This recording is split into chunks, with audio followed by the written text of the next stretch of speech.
games of second guessing.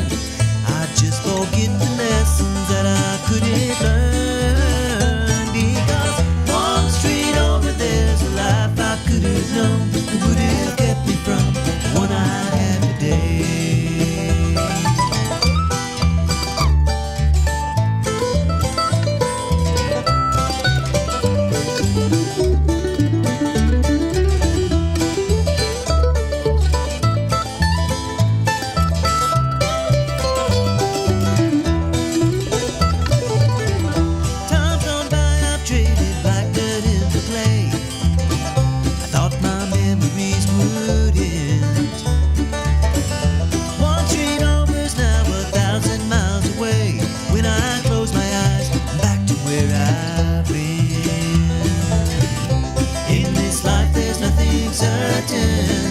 Except the curtain that rises to the stage.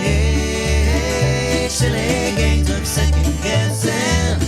I just forget the lessons that I couldn't learn. Because one street over there's a life I could have known that would have kept me from the one I had today.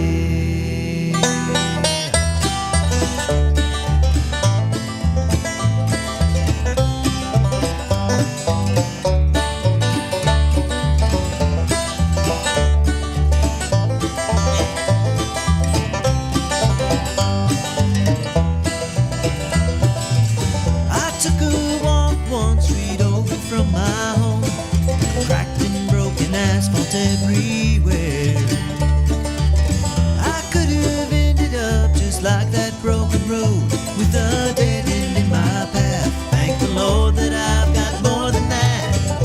In this life there's nothing certain except the curtain that rises to the stage.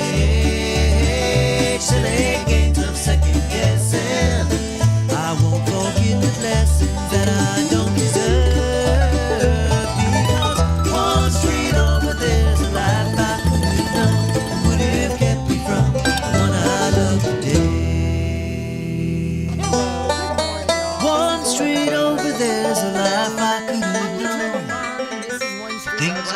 You're listening to Northern Middle Tennessee and Southern Kentucky's new home for good old gospel music. And let us hear what you're talking about. We will. We just have to say hello. Hello. We like to visit. We were talking about frying turkeys.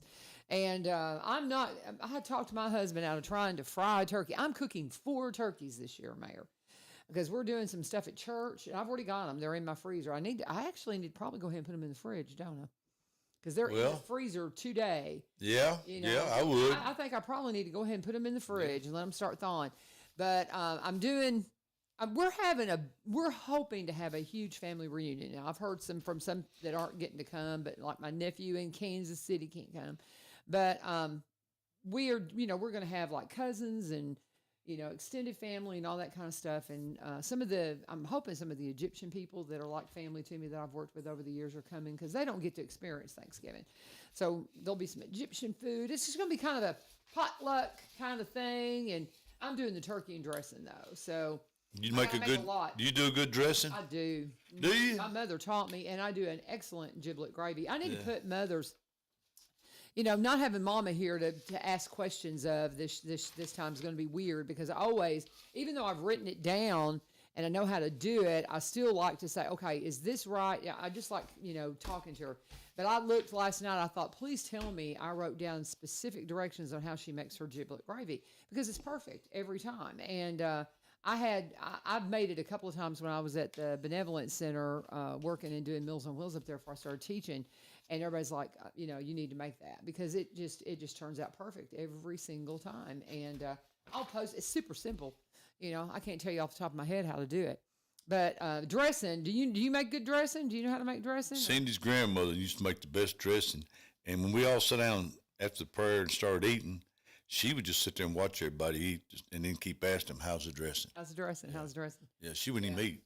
Isn't that funny? Well, because it's a big deal. And I mean, it's just, because you've got to have, we're talking cornbread dressing, y'all. It's got to have the right combination of cornbread and a little bit of white bread.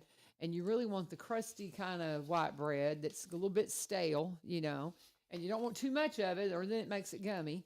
And I mean, truly, you got to have just a little bit. You don't want too much sage. No, and that's one thing. My mother always told me. She says, "Don't overdo the sage," because my sister and my father love sage, and they would always put too much on it. And then my nephew, he just loves turkey and dressing, and he was adamant last year that, because I've made it the last couple of years, even when Mama was still with us, because she just wasn't able to do it, and trying to make sure I didn't get too much sage in it. But yeah, it's hard to master, man. I'm telling you, it's I do pretty good though. I think I do pretty good. And then I have to make a northern dressing too, because my husband is a Yankee and he does not care for cornbread dressing at all. And so I have to stuff a bird with his and do it according to his brother's guideline. And I'll have to call my brother-in-law and say, okay, tell me again how to do it. Because I did it last year and it turned out really good. That's the first year I have successfully done it, because I've tried to do his dressing, his stuffing, the same way I do the dressing, and put it all together and just put it in a pan and cook it. It doesn't work. It don't work. It doesn't work. You got to stuff it in the bird or it does not work. So, yeah, all this Thanksgiving talk, are you hungry? You know? So I will not be on the air Thanksgiving Day, and I will not be on the air on Black Friday, because that's the day we're actually having Thanksgiving. Now, I do not know what Lee Marie's plans are. She might want to do that Friday show. I don't know. I will have to talk to her and see, and then we'll have to see what Ilya wants us to do too, the boss. But I do know I will be off Thursday and Friday next week, but I'm going to be here otherwise. So anyway, what are we going to talk about, Mayor? What happened last night? Well, we had a quick meeting, but before the meeting, the audit committee met, which consists of about 5 commissioners and a civilian or somebody from the neighborhood. And it was about, and the auditors were there, and of course we went over the audit book a little bit and talked about we had another year with no findings. All right, And love that. Let me tell you, when you're dealing with schools, that's $140 million budget. You better believe it. The sheriff's got a big budget, and then you got all the department heads, the highway department, and we're talking about all the money that comes through, and then to say that everything was kosher, that's a big deal. You better believe it. They said this year, I think it wasn't but 4 counties in the state that could say that. That's awesome. I'm so proud of our county. Well, I mean, it's just, like one year I think somebody tried to buy some gift cards, and boy, we caught that right quick, because they're going to give them to the employees. We want to help the employees at Christmas, but you can't go buy gift cards and use taxpayer money. That's just part of it. Oh, exactly. Yeah. For sure. Well, that's awesome. We got that nipped in the bud, year. and it wasn't done to be fruitless. It was just they thought there's something that could be done. Yeah. Right. I love it. Very good. Outstanding. Good job, y'all. Good job, Yeah. everybody. But what else you got for Let us, me brother? get into the announcements first, and let me go over the Christmas parades. All right, Santa's going to be real busy, real busy. First on my list is Greenbrier, and they're going to meet at the park at the elementary school. And they got Christmas in the Briar at the Louise Martin Park. But it's Saturday, November 30th from 10 to 3. The Christmas parade will be lined up at 5 p.m. Okay, Ridgetop, Friday, December 6th. So they're going to make the line up at the parade at 7 o'clock at Watauga Elementary School. And, of course, they said be sure to visit Ridgetop Station for refreshments. Springfield, Saturday, December 7th. That's a different day than they usually do it. I think they used to do, maybe it ain't the first weekend after Thanksgiving. No, but it used to be before they tied it into, and I talked to Terry about this with Parks. Yeah. And there was a while that we did it early, even before Thanksgiving, and we were the first one in the county.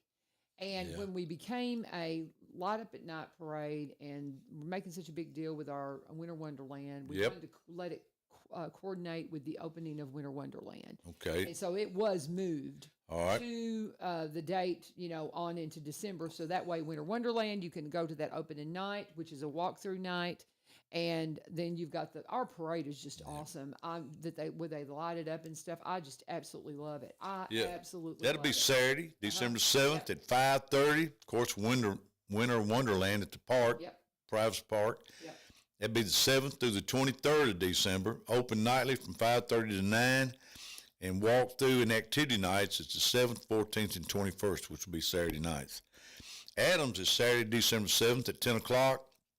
And, of course, they're going to meet at the Pavilion in Adams after parade for a ceremony with the Grand Marshal and the keys of the city, and Santa will be there also. I love it. All right, we got White House there December the 7th at 3 o'clock. And says activities will include free refreshments and Santa's workshop. Portland, Saturday, December the 7th at 3 o'clock to 6 o'clock with the parade starting at 5:30. Millersville. All I got there is Saturday, December 7th at 1 o'clock. Yeah, I haven't talked to them. We need to get all these parade folks in here. It's hard to get them all in. It's hard to get them all in here. Get them all in here. For one thing, their schedule's trying to. And it tickles me that the mayor hired Bradley to say that he would ride with RL, and to get to one parade to the other, they'd turn the lights on. Oh, how funny. Yeah. Oh, how funny. I love it. Springfield Airport, December the 14th, Santa's going to be at the airport, landing in a helicopter from noon to 2, and there'll be food trucks. How fun. And last year they had a big turnout up there. I love it. I love it. That sounds like a blast. Yeah. So Santa's going to be busy for a while. I love it. Let me get into my communications. We had something pretty cool, though, last night at Invocation. Had a young man named Ian that's he's working to be an Eagle Boy Scout, and after the prayer, he done our pledge to the flag. Yeah, and there's not many Eagle Scouts anymore. The sheriff's one. And I told him that me and Steve Haley and a couple of us was in Boy Scouts, but before I got to be an Eagle, I got derailed. It didn't finish up. But it happens when you grow up. But in communications, we got our growth, Robson County Growth Strategy Plan. And this is about a 2-year plan that started, and we got a grant through the 3-Star program. And to get that grant is where all your mayors meet quarterly, and we talk about different things and go over DEMA systems or whatever the cities are doing about growth and what we need. It's pretty interesting. It tells of all the people that participated at Cross Plains, White House, in Springfield, and the questionnaires is asked, what does Robson County need, and how do you feel about growth? And I can pretty well look at some of these names and see the comments on in here, and I can pretty well guess who said what. Yeah, because How funny. I know how people feel about something about growth. But I had to do my state of the county last week, and we had a packed house at Springfield Baptist Church. The schools was after me. But in my research, in the county, we did not give out but 185 building permits for homes. Oh, wow. All year. Oh, wow. So that shows you how our growth is out in the county. Now, in the cities is a different thing. In this right here, bless White House's heart, but one of the comments from the growth study is they've given out more building permits than they got road infrastructure. And that has been a problem. We're going to have to work on that. But we just got to be careful that the cities, in their defense, they make money off utilities. That's how they make a lot of money. So they're wanting rooftops, and sales tax dollars. Of course, they're wanting the sales tax dollars, and the schools is wanting that. So that's all part of growth. We want it, but we don't want it. We got to have it, and I don't know what to tell people out in the country, but right now the growth in the county is pretty minimal, and that's because of the infrastructure. We don't have the water lines and stuff to have the growth out there. And if you fuss about maybe your home insurance being high, but we can somebody's going to put you a 6-inch water line in, and then you're going to have some houses all over you. So, it's kind of darn if you do and darn if you don't. Yeah. Yeah. And there's no perfect answer for it, And like you said, I think it's funny that you can tell who exactly said what, where. Yeah. When I see their names, and it's like I'll stop the co-op, and I'm going to drop a name here because I know they listen. Freddie Edwards.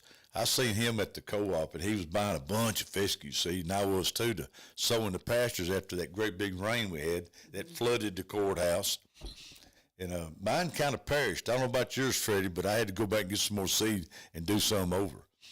But, that's the part of Robson County. You can go to co-op and see friends that live out in rural areas, and you go to town and press something, see people live in the cities. And we all know each other. Yeah.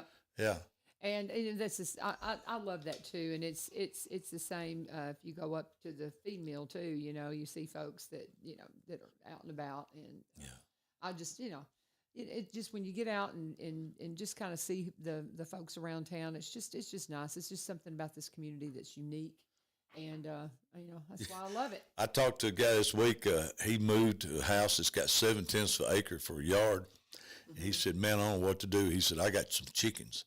And he was so proud of them, Got him some chickens. That's funny. They've been trying to talk us into getting chickens, and I'm like, my dogs will kill them. Well, they'd be like, "Thanks for the toys," They'd be they wouldn't last long. And coyotes and all that kind of stuff. We got coyotes, and I don't think I want to mess with chickens. I'm good. But do you have livestock? I've got cattle.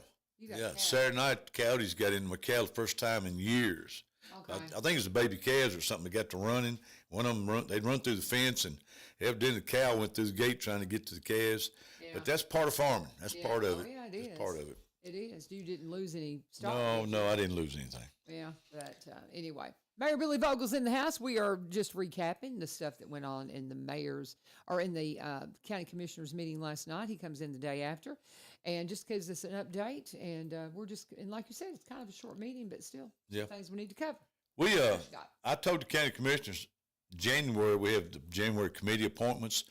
We do them twice a year, and some of the most important committees will come up in January. And told county commissioners, if you're tired of a committee you're on, you want to go to another committee, I encourage it, because you can see what's going on and things you're learning. Mm-hmm. And the budget committee will be appointed again in January, and there's probably going to be some changes, but that's a very important committee, very important. All right, here's something coming up in Adams, Tennessee, December the 14th. The ladies at the DAR are going to the Bell Cemetery at 11 o'clock, and they're going to put wreaths on every grave of every veteran in there. Mm-hmm. Okay, I've been invited to be there December 14th at 11 o'clock. My dad's buried there, and he was in the Army. The wreaths are $17 if you got family members or you just want to donate it, some wreaths. There's 8 people in that cemetery that does not have a military marker. And that's very important, because when we put out flags on Veterans Memorial Day, sometimes we don't want to miss somebody. Right. And if you don't know, if they don't have a marker there, we don't know. They reached out to me, and they're wanting to come on and talk about this on the radio. Yeah. I actually had a Facebook message from them yesterday. So you talked about Becky Gunn? Yes. Yes. About trying to come on and just talk to make sure everybody knows. Yes, Becky Gunn. And so I had her send me a phone number, and so we're going to coordinate, and I'm going to have her in before that, so we can just remind everybody that I think that's just such a beautiful idea. Yeah. Kay Bagby, bless her heart, she's big on helping us get the flags down out there, and don't never miss a Veterans or Memorial Day, and it's just, if you don't know, like I see a gentleman's name, I know him, but do I know if he's a veteran? I don't know, because some of these people, been gone now 20 and 25 years. Yeah, and there's a lot of people that served, especially if they are World War II veterans, because they all served, it seemed like. Almost, just everybody went. And, it was a, huge amount of people that went during that war, but in World War I. But anyway, what else you got for us, Mayor? He's going through the whole Christmas list of events and like that, which is such a blessing, because we do need to know that. And so you might want to listen to the first part of the show if you're just joining us, because he went over a whole bunch of stuff, and we might recap it again if we get everything. If we get time, because we hadn't even talked about Thanksgiving and the meals and stuff. I know. We didn't even brought that up, but I'm still in communications here. Jordan Osborne got up and spoke last night. Leadership, county and elected officials, is November the 20th. They do a tour. And last year she had about 8 county commissioners and some other leaders of the county. Jordan does a great job. This is something she's taking on herself. Chamber, yes, she is, and that's going to be like whoever the football coach that took Nick Saban's place. That's going to be tough. That's going to be some big shoes to fill. You got that right. You better believe it. But she's going to. Her and her husband are dedicating their time to their business. Yeah. So, and I wasn't surprised by that, because I knew they were doing well. So. Well, she's a spark plug. Yes, she really is. She's excellent. She's awesome. Yep. Very good. She and Ace Timmermeyer remind me of each other. A lot. Yeah, They and just get in there and get it. well, Jordan in the Roberts County Chamber won Chamber of the Year in the state of Tennessee, and of course Carly Rager won, I think, Manager of the Year for the doing event manager and stuff. Yeah. And the Sugar Plum Ball's coming up, and I think if you haven't never been, you ought to try to go. That is a fun time. I've been one time, and I keep saying I'm going to go again. And this is not the year, but maybe next year I'll get my fancy duds out and do it. Well, they roll the red carpet out, that's for sure. Yeah, it's like grown up prom. It really is. It's a lot of fun. It's a lot of fun. Always got some good bands and stuff. Yeah, always. Okay, public comments, we had 0 last night, and I'll tell you why. First time in a long time, there was no public hearing for planning and zoning. There was nothing on the agenda. So that shows you the county, we're kind of holding our own on growth. People fussed me about 5-acre tracts. I think I've said it last month. You have to be zoned to do a 5-acre tract. But if you do an auction and do 5.01 or 5.2, you don't have to go to zoning. A state law says anything over 5 acres, you split up. You don't have to go to zoning. So these people buy these tracts, and then they'll come to zoning and try to cut them up.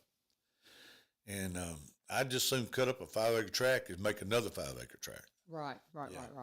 Absolutely. Yeah. So, but there wasn't any zoning. But on top of that note, me and Clyde and Troy Atkins went to Williamson County yesterday to talk to them because of what they're going through down there about the growth. And down there now, they've quit doing acre lots out in the country. You got to buy at least 5 acres. They thought it would slow it down because of the price of land down there, and that mayor told me it did not slow down one bit. Really? So what people were paying for 1 acre, now they're just paying that times 5, and said it has not slowed down. But we was wanting to handle if a city or a developer is building houses on land that joins a county road. Now, the land may be in the city, but if it joins a county road, their traffic's going to be coming in and out on the county road. And financially, the county is not able to meet the financial problem of putting in red lights or turning lanes. And we went down to see how they handled that and how they're handling it. And it was interesting because they gave us a lot of good ideas. We met with 2 different lawyers down there, and it's something that's going to have to be done. I know the developers are not going to like it, but we got some situations in the county where houses are being built that the road infrastructure is not meeting what it demand, and it's dangerous, real dangerous. So we're working on that. We started yesterday, and you know what I'm talking about. Yeah, I know exactly what you're talking about. I'm a part of the Madison Church of Christ and have been for since 1989. And I was driving to church the other day, and I'm looking at the apartment complexes that are being built alongside Gallatin Road. I mean, massive, huge, and I don't have any idea how many families. And even those big roads are going to be inundated with extra traffic. I mean, because that's one thing. I was a traffic reporter for 28 years, y'all.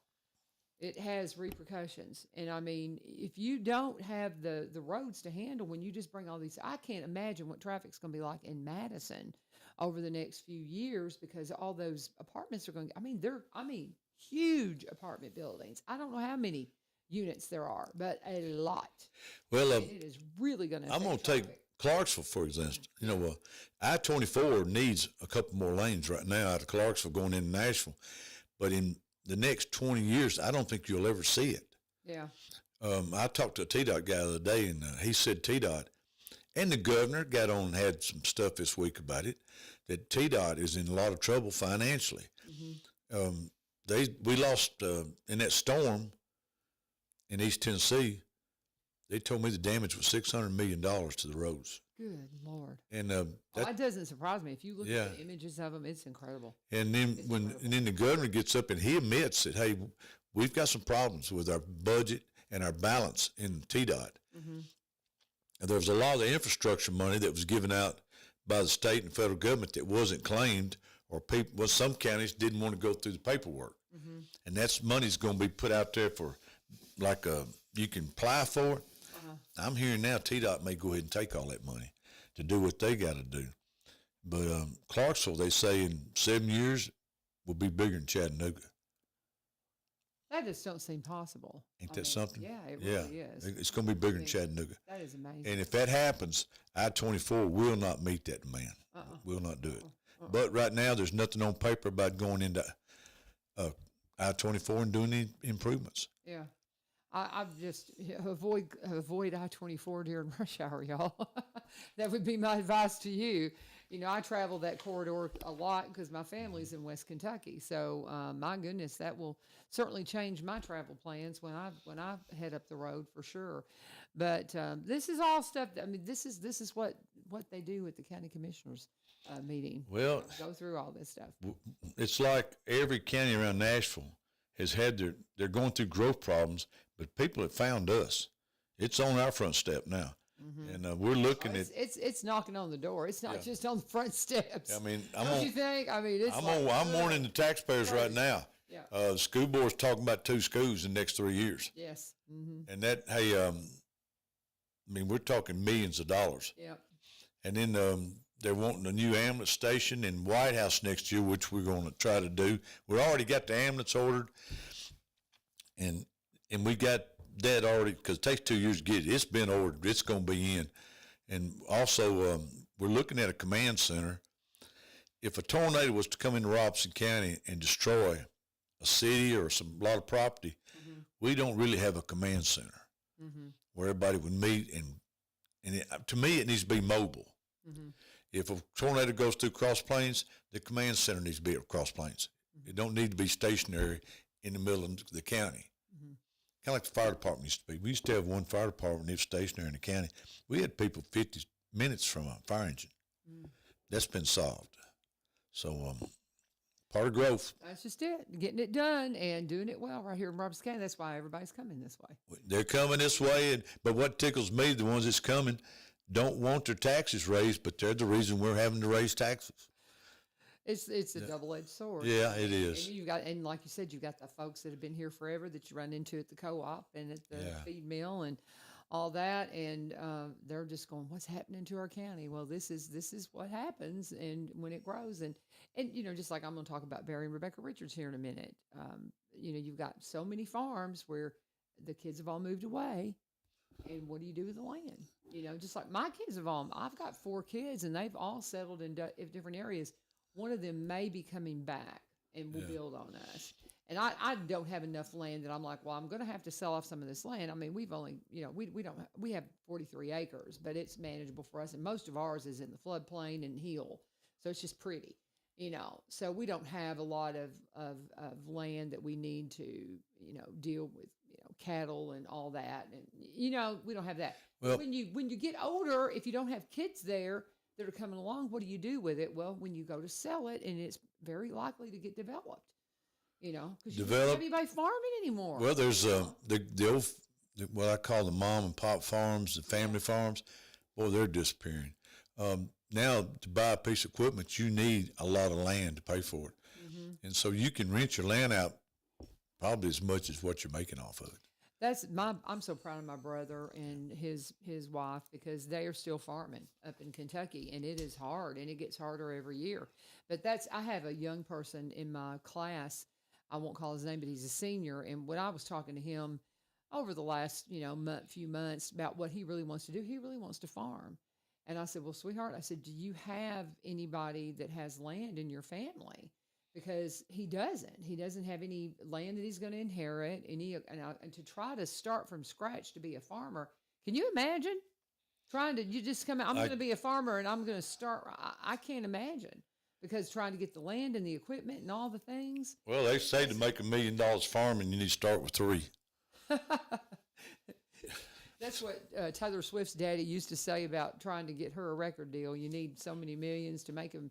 You need 3 million to make $1 million, something like that. Of course, now look at evidently he took the right path. Apparently, they did something right. Yeah. But anyway, talking to Mayor Billy Vogle, I tell you, well, let's go ahead and pause and let me do my break. We are going to talk about Barry and Rebecca Richards with Exit Prime Realty. Since I kind of, started down that track, let's just go ahead and go there. When you talk about things like we're talking about, are you somebody that's older and you're needing to downsize? You need to get rid of some of the family land. Well, Rebecca's been trained specifically to do that. She's one of the first in the area to be a seniors real estate specialist, and she can help you specifically with that task. If you need some advice on what the tax implications are, anything that you might need to, be aware of that maybe, if you've never done that, if you've never had to deal with those situations, I guarantee you there's a lot of things that are going to sneak up on you and you're going to have no idea. So she is specifically trained to help you with that. One of the first in the area to do so. She and Barry have been at this a long time. She came out of a radiology background. And I like to mention their diverse backgrounds because that just kind of helps you understand that they've had a lot of life experiences. He was a marketer for a media marketing company up in Nashville for nearly 17 years. So they've worked all over the area. They're here in Cross Plains. They've been there for nearly 30 years, so they're Cross Plainians. So they have that experience being locals here in Robertson County, but having worked all over and also being from Kentucky. So they specialize in Robertson County properties, but they also buy and sell in the surrounding counties and across the state line in Kentucky. They're the whole package, great friends. You will not go wrong if you work with Barry and Rebecca Richards with Exit Prime Realty. And if you're somebody that might want to be a realtor, well, that's awesome because they would love to mentor you and help you to work in real estate. There's an easy way to contact them. You can Google both of them, Barry Richards, Exit Prime Realty, Rebecca Richards, Exit Prime Realty. You'll find unique Facebook pages, unique web pages. They'll tell you all about them, talks a lot about historical properties, different things that they like to specialize in, and a lot of good contact information. You can go to very easily, sellwithbecky.com, sellwithbecky.com, or buy, BUY, robertsoncounty.com. You see them all over town. They're involved in the community in so many ways, and they were part of the Garden Gate team for a long time. They're now Exit Prime Realty, just a new branch in the Exit tree. They took his brokerage office. He's a broker right here in Springfield. She has an agency office in White House. They combined those two to bring you a new branch in the Exit tree, Exit Prime Realty. Exit Prime Realty, Barry and Rebecca Richards. Sellwithbecky.com or buy, BUY, robertscounty.com. Always let them know.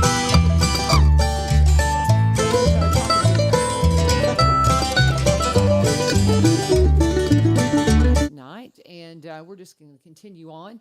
What else you got for us? Well, we was talking about growth and people's responses and stuff. Like here's where somebody in Springfield responded. Springfield needs nicer sit-down restaurants. It has too many fast food restaurants. It's just different things. You can almost see the face of the people that's saying this. Mm-hmm. It says at Springfield High School, we need a county swimming pool and indoor and outdoor pools and a healthy lifestyle. Cedar Hill, need to focus on tourism, community efforts, and also build homes for older citizens. Adams, we'd like to see a gas station improvement on Highway 41 between Adams and Guthrie. I can imagine who said that. We need a bed and breakfast around Adams because of tourism. You'd be surprised what some of these people said in White House. White House has outgrown infrastructure. Emergency services are stretched too thin. Orlando, we need a water runoff system. 3 homes flood due to water collecting from runoff to the front yards and nowhere to go. It's a lot of different people had different things to say. Springfield, more affordable housing off Old State Highway 11. Here's something about Industrial Drive. I'm not going to try to get into all this. Let me pick on Cross Plains. It's a lot of parks in Robertson County, major updates. There's no reason why our kids don't have adequate outdoor spaces to play and exercise. White House parks flood, and Cross Plains needs more play equipment. Let me tell you, Cross Plains has got some of the best baseball fields in the state. Yes, Greenbrier, sure. Restore and reopen the pavilion at Greenbrier Lake Dam. Yeah, transportation, need a street light at Pebblebrook and Coopertown. Springfield, complete the southern bypass by extending Batson Road. That has been done. Need bicycle lanes up around Walmart so people can walk there to Martin Luther King Park. Extend the sidewalks down Main Street. People live along this street and have to walk on dangerous roads. You'd be surprised. And let me tell you, this stuff costs money now. I know. It costs money. You can make these. My husband, actually, he said he was talking, I guess he was saying I should say something to Ron about, he goes, why don't we have sidewalks out by the high school so these kids can walk to school? Here's. And so he was wanting to throw that one out there. Here's in White House, Callista Road, need to widen the road and add lights. And then another person said Callista Road is dangerous and being flooded by traffic. Cedar Hill, Highway 41 North, there's no room to widen and policy constraint anywhere. It says anyway, but let me tell you, you start widening 41 down Cedar Hill, we got a lot of places that need to be widened besides that. It's just about where you live. And Coopertown, preserve rural space in Cooper. Subdivisions are carving up rural land and preserve historic buildings in Coopertown like Frierson's Chapel. I'm going to stop there, but there's a lot more, folks, that come out of this growth study of people's what they suggest. But these things take money to do and takes time. Yeah. And a lot of times to do when you're going widening roads, you're having the eminent domain somebody's yard. They don't like that. And all of the utilities is in the ground around these roads. A lot of that stuff has to be moved. Yeah. And that takes a lot of money too. Yes, it does. Yes, money. It's a lot, always. Yeah.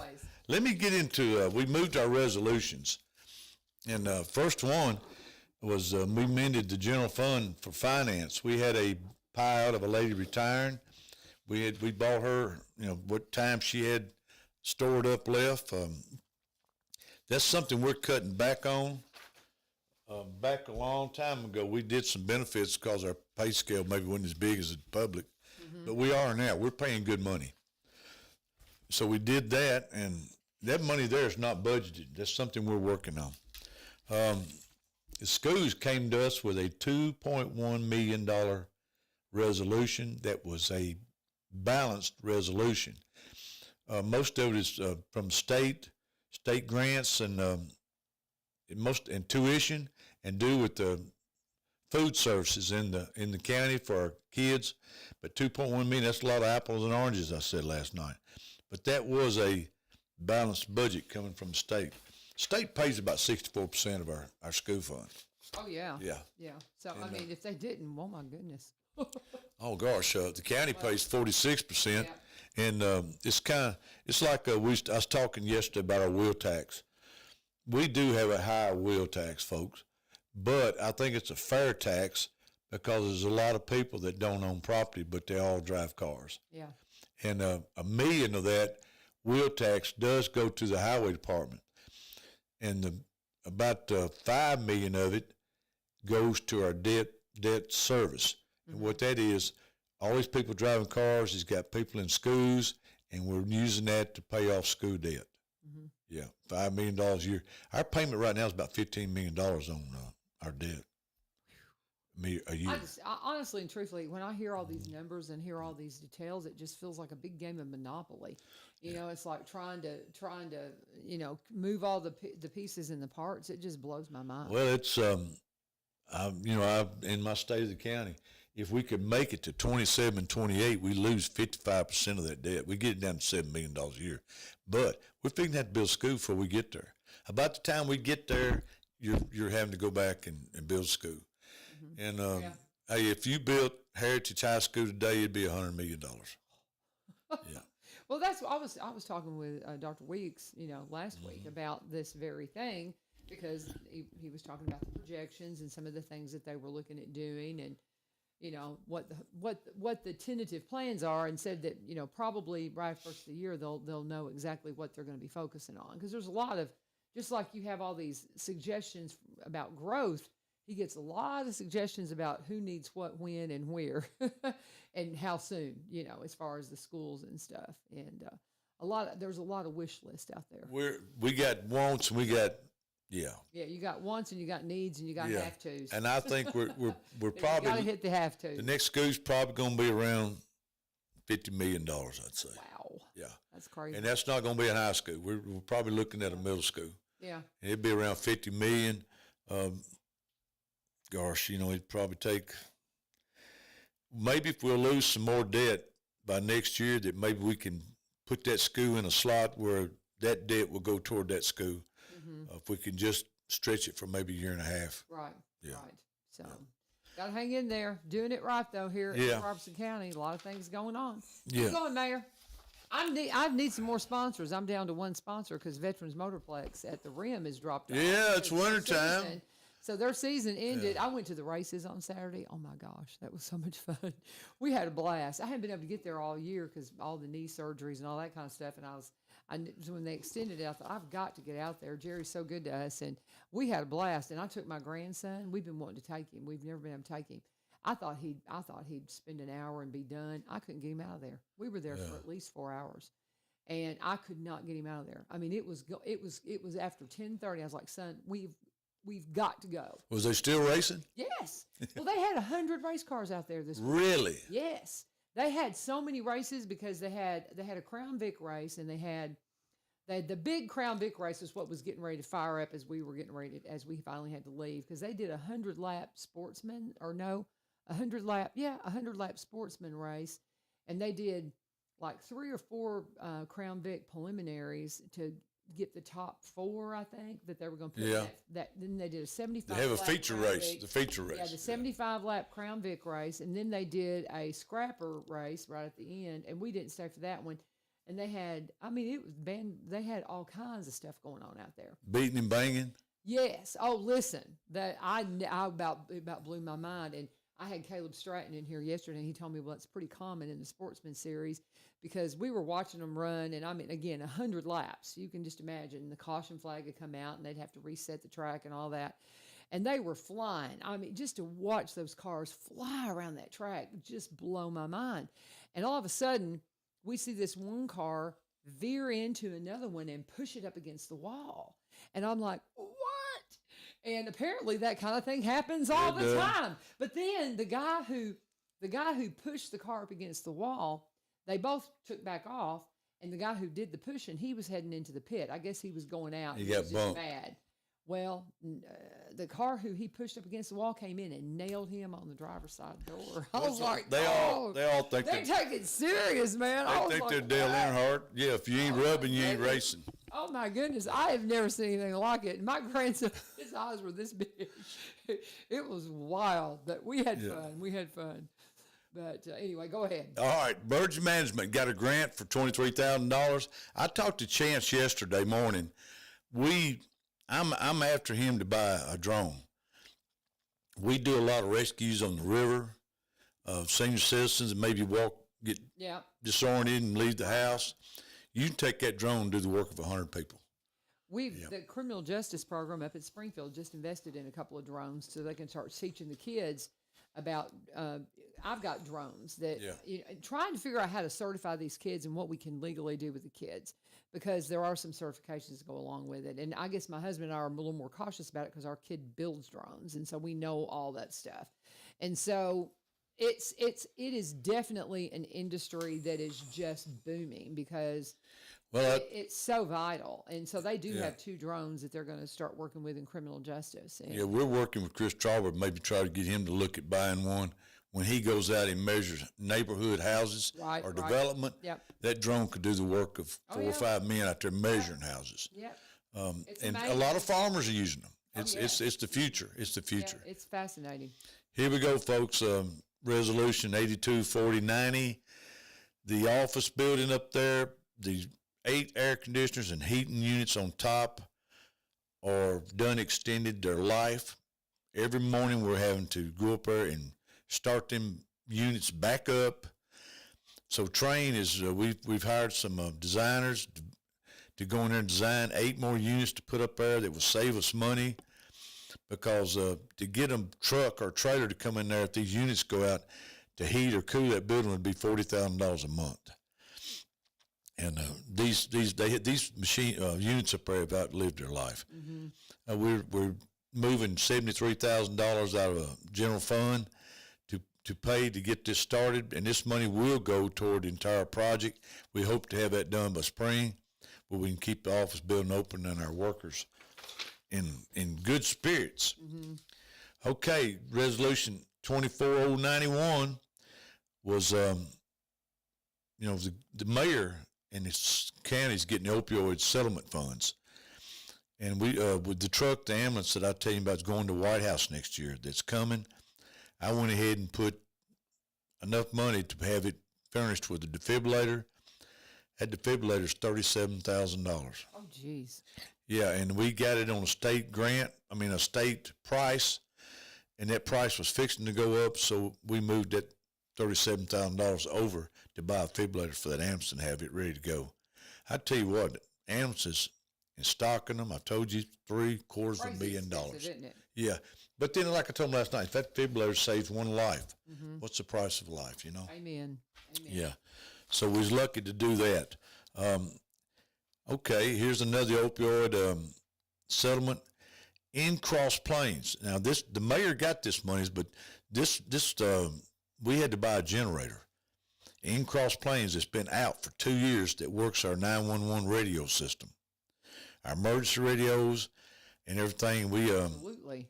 yeah, this generator's been out for 2 years, and what it is, the reason it's been out was who was going to pay for it. Yeah. Even though all the cities use it and the county uses it, some of the cities they're strapped. I know with small ones especially for their budget needs and everything.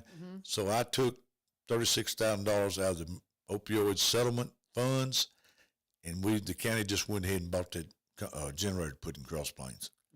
Yeah, and our 911 radios, the county we about got all ours in.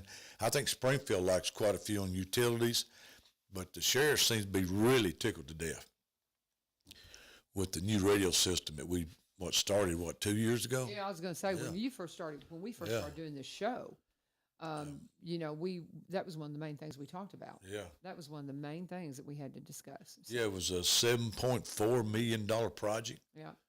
Yeah. So Wow. it was, and it took a minute. So, Yep. Okay, we're having to work. I mean, we're never stop working on these buildings.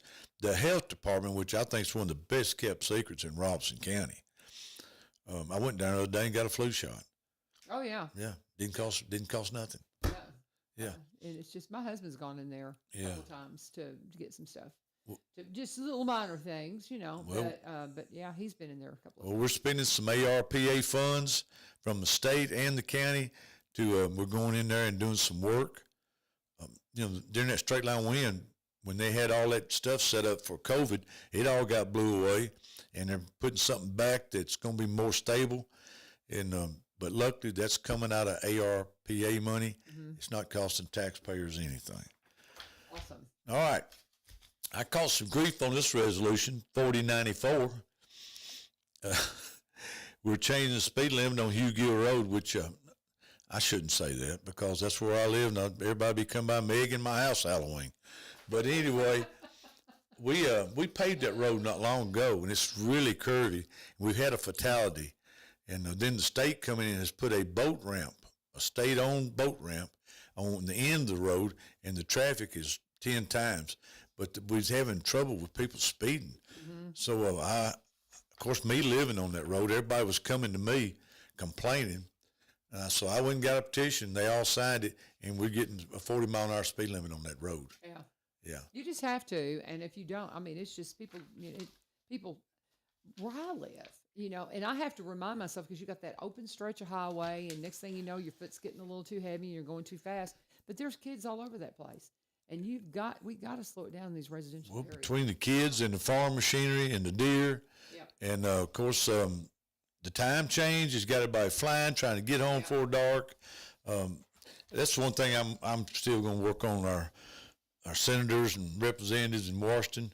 Come on, folks, let's get together and go across the aisle. Let's get the time change fixed. What do you say? Let's do it for the good of the people. Wouldn't that be nice? Yes, it'd be nice. I'll tell you. But then, when I was talking to Mr. Heinerman with the buses, and he said, it's really a trade-off because then once we, it's getting darker in the evening, but then we are leaving in the light. We're not having to drive in the light. So it's one or the other kind of. So I thought, yeah, he's kind of right. I mean, the days are just going to get shorter in the winter, and we just have to deal with it. But man, it messes with me. Well, It messes with me. I'm like, it's dark. I got to go home. But I've had so many people that go home and it's dark. They said it depresses them. It really does. Oh, I stay busy, so I never get depressed. That's the thing. If you're depressed, get busy. Yeah. You don't have time to be depressed. But I just have so many projects going. We got 2 more resolutions to do. One of them was surplus property from the sheriff. Of course, it's probably, I had a list here. He gives us a list, but it's most of it is 2013 Ford Explorers and stuff like that, '08 Chevy van. Trust me, folks, these cars are wore out. They are wore out. And then we had a surplus property coming from EMS, and it's got to do with these old defibrillators that we're replacing.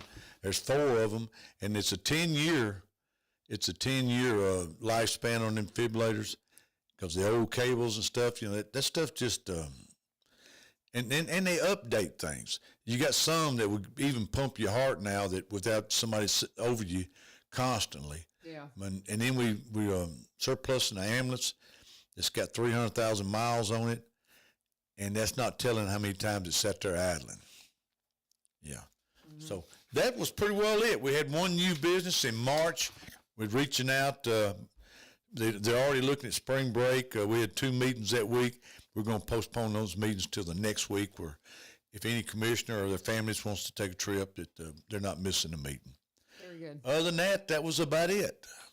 I want to tell folks, I think I've seen 5 or 6 dead deer on the side of the road coming in, Mm-hmm. and then there's one right here in front of the radio station. It's been there for a minute too. Right here in the middle of Springfield. Yeah. So we need to be watching the deer. And there was kids when I came in, was standing out in the rain, waiting on the bus. Just be careful out there. Mm-hmm. And if somebody around you, we're changing gears. We got 10 minutes left. Yeah, we got 10 minutes left. I'm thinking we need to go back through the Christmas stuff. Yeah. You started out with that Christmas schedule. Why don't we go back through that? Because you had jumped right into that when we started off, and I thought, well, I was telling people to go back in and listen to the first part of the show. I think that'd be something we could really do to recap and go back through. Let me remind them that Thanksgiving's coming up, and a lot of your churches are doing meals. Yeah.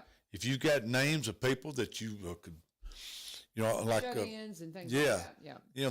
That you'd be surprised when you hand a shut-in or senior citizen that doesn't have family a Thanksgiving meal, what it does to them. Yeah. We do about 200 down at Adams with the Baptist Church, and it's you just don't realize how blessed we are that somebody is not. They're struggling. Yeah. Yeah. And I'm looking for somewhere. I mean, I'm going to check with Master's Table, but since we're doing Thanksgiving on Friday, I just really want to volunteer somewhere on Thanksgiving. So I'm going to go knock on their door and see what they've got going on. But if y'all know of something specific, let me know. Because I was talking to you and you to see if y'all needed help, and you said y'all got it covered. Yeah, we do. We got it covered. A lot of the kids come out and they help fill in plates and stuff, and we've got most people that deliver the meals has already got people in their head That they're taking them to. Taking them to, yeah. So, but I figure, I don't know, for some reason, maybe it was Jordan Osborne that mentioned this to me a couple of years ago, that Master's Table is always looking for people to deliver meals. And I may have that wrong, but if y'all know of something specific, let me know, because that's something with us not celebrating Thanksgiving on Thanksgiving. That's something that we we're like, hey, we're available. We'd like to, do something to help. So, and we're doing some stuff at, we're having a we have Celebrate Recovery at Madison Church of Christ on Wednesday night. And so we normally have not been meeting, but now that I don't have to take care of my mom's stuff, we're gonna have a thing and do a Thanksgiving dinner for all those that come. We deal with some homeless folks that come into ours, and so we're gonna try to serve them up at Thanksgiving too. Well, the holidays are a depressing time for a lot of folks. Yeah, a lot of the family's gone, and before you know it, you're sitting there and you're thinking about the good old days. Right. Yeah. Right. You got 4 days there that you can take Lord talks about 10%. That's not much. Take the time and go see somebody. Yeah, exactly. And I'm talking to myself too. Yeah, and it's like we talk about the good old days. We're living them because our kids will remember things. I mean, we're living them. We're living them. Yeah. And we just got to make them better and better every day. Yeah. How about that? Yeah, so. We got that election behind us, so let's go. Praise the Lord. Let's go. Yeah, aren't we all glad that's over? I am. Anyway, oh my goodness, yes. Anyway, what else have you got for us? All right, let's go back. Let's go back through. Yes, right. He's got through the meeting. We actually got through it all. Yeah, we didn't waste a lot of time. And he is now going to go back through the Christmas schedule of parades and different specific events that he has on his list. So go for it, man. All right. Of course, we're going to start with Greenbrier. Yeah, Christmas at the Briars at Louise Martin Park, Saturday, November the 30th, 10 o'clock to 3. And that's going to start you up, get ready for the parade at 5, which is starting at Greenbrier Elementary School. And, boy, they usually have a good parade. Ridgetop, Friday, December 6th, 7 o'clock, parade lineup at the elementary school, 7 o'clock p.m. It's not in the morning, folks. And, of course, they're going to have a parade with pictures with Santa and refreshments and music. Cross Plains Parade is at 10. And they generally have a great parade. I'm talking about a lot of antique cars. And people up at Cross Plains in Orlando, they love their hot rods. Yes, yes. Yeah, Springfield, Saturday, December the 7th at 5:30. Here's the main thing. The Winter Wonderland at Travis Price Park opens up from 7th to 23rd. It's open nightly, 5:30 to 9. Walkthrough and activity nights are 7, 14, and 21. Adams Parade, December the 7th at 10 o'clock in the morning. All right, around 10. Here's how long the parade lasts. It says around 10:3 a.m., cookies with Santa and hot chocolate and pictures with Santa. Of course, the Grand Marshal, I don't know who it is this year, but they're going to get the key to the city. It don't take a very big key for Adams, folks. But everybody down there knows everybody. I can tell you that. Yeah. All right, White House, Saturday, December 7th, 3 o'clock p.m. Activities will include free refreshments, Santa's workshop station, and photos with Santa. Portland, Saturday, December 7th, 3 p.m. to 6 p.m. with the parade starting at 5:30. Activities include food, vendors, and live music, and pictures with Santa. Santa's going to be busy. Oh, yes. Millersville, just says Saturday, it's December 7th at 1 o'clock. And, of course, don't forget to go out to the airport. December 14th, Santa comes in on a helicopter from noon to 2 p.m., and they had a crowd out there. Everybody will have their planes out, decorated, and go out to the airport. You haven't been there a while. We've done a lot of work out there, and we're still – that place is beginning to run on their own dime, and that is great. We're looking for more hangars to get more planes in. I'm going to say off the top of my head, so far this year they've had over, I'm afraid to even say, I think this last month we had over 800 planes fly in and out. Wow. In 1 month. Yeah. Yeah. That's amazing. Yeah, that airport is really being used. Mm-hmm. And it just needs to get bigger. Yeah. We love watching them come in because we live near the airport, and so we get to see things come flying in, and it's fascinating. And they've got a room out there you can rent, guys, if you want to have a party, and if you like the airport, they've got a gathering room and Meetings. All kinds of stuff out there. But it's going to be great. Can't say enough again. You're talking about all the parades and stuff.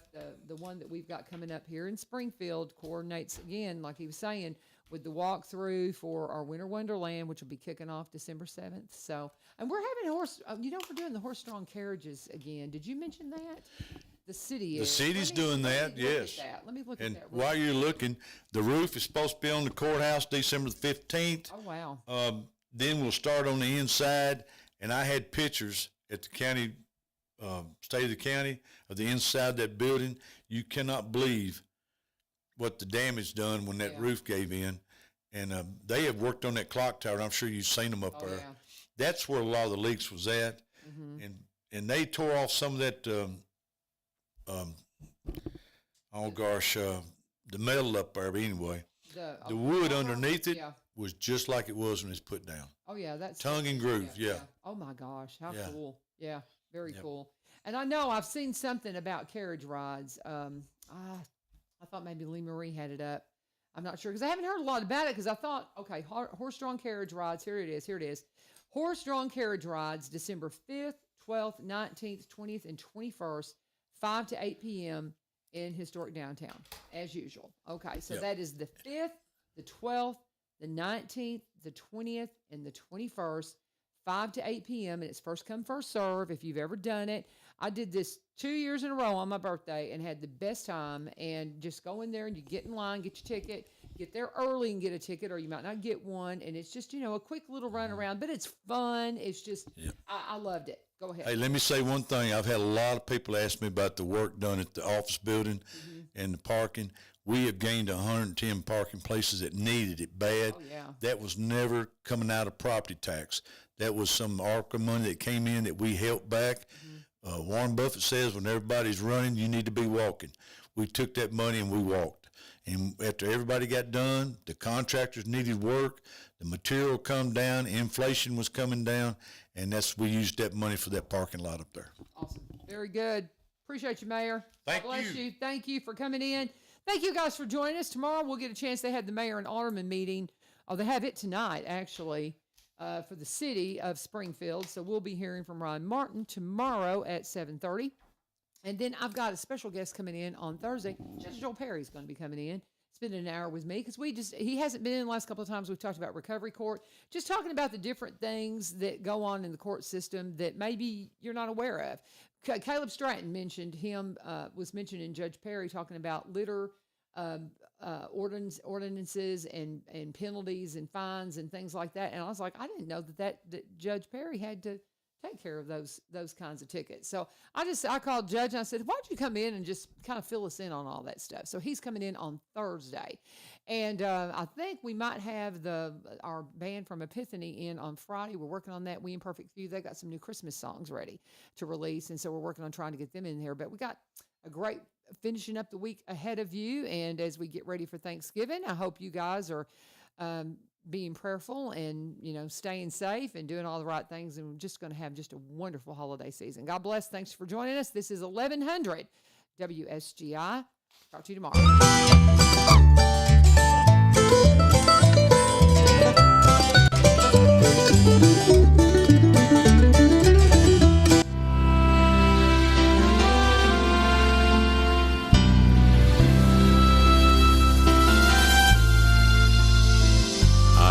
Stood outside of heaven with people everywhere. So many look more worthy than I to enter there. When someone standing near me began to question why you have no right to be here, there is no need to try. I notice how I'm dressed is not as nice as others are, and the trophies that they carry outnumber mine by far. My speech is not as proper, still I feel compelled to say I am qualified